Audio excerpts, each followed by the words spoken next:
Hi guys, तो आज का टॉपिक है किसका टेस्ट सीरीज ज्वाइन करना चाहिए, किसका टेस्ट सीरीज बेस्ट होता है। तो स्टार्ट करने से पहले मैं सबसे पहले ये बताना चाहता हूँ कि टेस्ट सीरीज ऑनलाइन देना चाहिए या फिर ऑफलाइन देना चाहिए।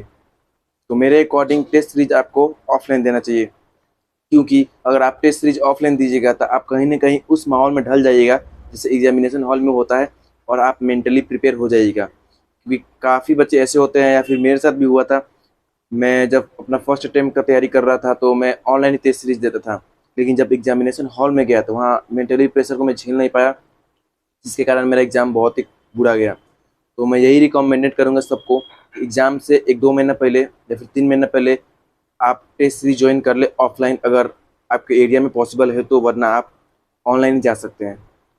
तो चलो बात करते हैं कि किसका टेस्ट सीरीज बेस्ट होता है।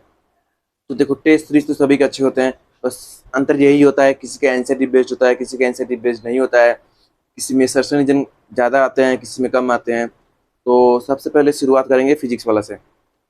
जब मैं फिजिक्स वाला का टेस्ट सीरीज देता था तो मुझे फिजिक्स वाला का टेस्ट एवरेज लगता था, उतना नीट लेवल का तो था बट उतना एवरेज ही था, क्योंकि उसमें सर्च रीजन बहुत ही कम आते थे। बहुत कम, ज़्यादा नहीं आते थे, जैसे नीट में आ रहे वैसा उस ट्रेंड में नहीं आता था, जिससे मैं फिजिक्स वाला का टेस्ट सीरीज से खुश नहीं था। और हम लोगों ने मैनेजमेंट वालों से कितना बार बोला भी था कि आप टेस्ट सीरीज में कुछ बदलाव कीजिए, assertion reason statement based question ज़्यादा डालिए। तो उन्होंने इम्प्रूव करने की कोशिश की थी, बट उतना खास इम्प्रूव नहीं कर पाए। हालांकि इस साल से वो लोग इम्प्रूव किए होंगे, आई होप। और तो फिजिक्स वाला का यही है कि पेपर अच्छे हैं, पेपर नीट लेवल के हैं, बस उसमें एसर्शन रीजन और स्टेटमेंट बेस्ड क्वेश्चन कम आते हैं, और उसमें थोड़ा आउट ऑफ एनसीईआरटी भी आते हैं। वो तो हर कोचिंग में आउट ऑफ एनसीईआरटी आता है, उससे आपको नहीं डरना है, क्योंकि आप किसी का भी टेस्ट सीरीज ज्वाइन कीजिए, आउट ऑफ एनसीईआरटी आना ही आना है। आउट ऑफ एनसीईआरटी क्वेश्चन इसलिए डाला जाता है ताकि बच्चों का कॉन्फिडेंस डाउन रखा जाए। अब बात करते हैं आकाश का। आकाश का टेस्ट सीरीज में मैंने दे रखा है, जब मैं कोटा में था तो मैं प्रिंट आउट करवा कर देता था आकाश का। और आकाश में मुझे एक बात, ये खासियत लगी, एनसीईआरटी बेस्ड ज़्यादा क्वेश्चन आते थे आकाश में।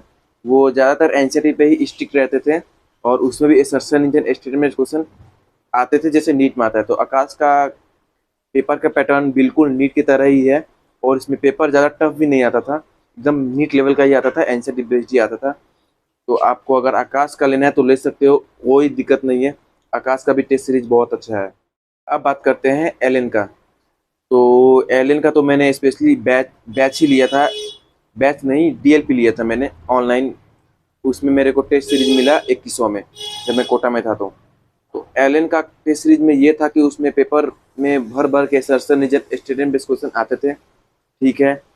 बस उसमें ये प्रॉब्लम था, आउट ऑफ एनसीईआरटी क्वेश्चन कुछ ज़्यादा ही आते थे, और पेपर का लेवल थोड़ा हाई लेवल का होता था, ज़्यादा भी हाई नहीं, मतलब कि नीट का लेवल से थोड़ा हाई होता था।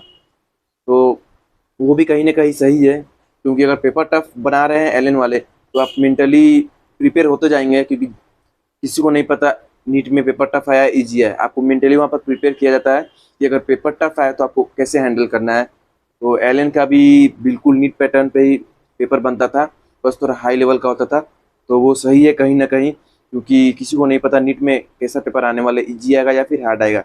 इजी आएगा तो सभी बच्चे बैलेंस कर लेते हैं, बट क्वेश्चन हार्ड आते हैं तो बहुत बच्चे मेंटली अनबैलेंस्ड हो जाते हैं, उनको समझ में नहीं आता है कैसे करें, कैसे अप्रोच करें। तो आपको अगर एलएन का लेना है तो भी बहुत ही बेस्ट है, आप एलएन का भी ले सकते हैं। एलएन का भी बिल्कुल नीट पैटर्न पे ही होता है, और एनसीईआरटी बेस्ड भी होता है, बस थोड़ा मोड़ा आउट ऑफ एनसीईआरटी क्वेश्चन आते हैं और हाई लेवल के आते हैं। तो आप बेझिझक एलएन का ले सकते हैं। अब बात करते हैं न्यू लाइट। न्यू लाइट अभी फिलहाल में काफ़ी चर्चित चल रहा है, काफ़ी बच्चे बोल रहे हैं कि न्यू लाइट का भी बहुत अच्छा है। और मेरे फ्रेंड्स ने भी दिया था, उनसे मैंने रिव्यू लिया, उन्होंने बताया एग्जैक्ट एनसीईआरटी के line assertion reason statement base ऐसे बनाकर क्वेश्चन उसमें पूछा जा रहा है, जो कि काफ़ी अच्छा है। उससे आपका हैबिट बन जाएगा एसर्शन रीजन और स्टेटमेंट बेस्ड क्वेश्चन को हैंडल करने का। तो न्यूलेट का भी प्योर एनसीईआरटी बेस्ड ही क्वेश्चन है, और उसका भी पेपर का लेवल बिल्कुल नीट की तरह ही है, थोड़ा मोड़ा टफ आता है, थोड़ा मोड़ा, ज़्यादा नहीं, बिल्कुल नीट की तरह ही है। आप न्यूलेट का भी आराम से लिख सकते, कोई प्रॉब्लम नहीं है। न्यूलाइट का भी काफ़ी अच्छा है। अब बात करते हैं अनअकैडमी। अनअकैडमी में मेरे 2-3 फ्रेंड है फिलहाल जिनका सिलेक्शन नहीं हुआ, वो अनअकैडमी में ही अपना नाम लिखा है। और उनसे मैंने पूछा कि वहाँ का टेस्ट सीरीज कैसा है, तो वो बोले यहाँ का भी टेस्ट सीरीज अच्छा है, बस यहाँ पे भी थोड़ा आउट ऑफ एनसीईआरटी पूछा जा रहा है, और पेपर का लेवल थोड़ा सा टफ है। जो कि होना चाहिए, मैं फिर से बोल रहा हूँ, होना चाहिए।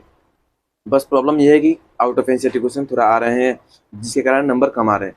तो मैंने उन्हें सजेशन किया कि आउट ऑफ एनसीईआरटी पे फोकस मत करो, तुम सिर्फ एनसीईआरटी पे पढ़ो, क्योंकि नीट में अल्टीमेटली एनसीईआरटी बेस्ड ही पेपर आने वाले हैं।